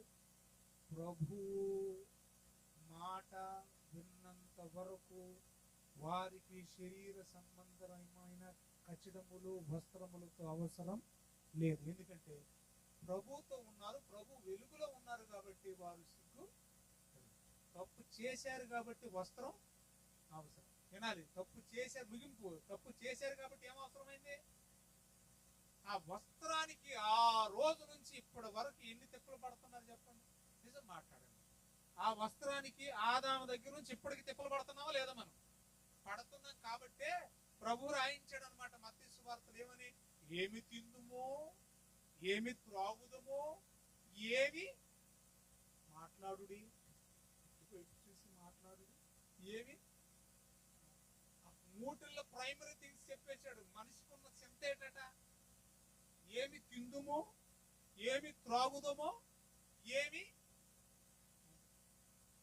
కిస్మిస్ వచ్చింది అనుకోండి, దీనికాడ దెబ్బలాటలు, దీనికాడ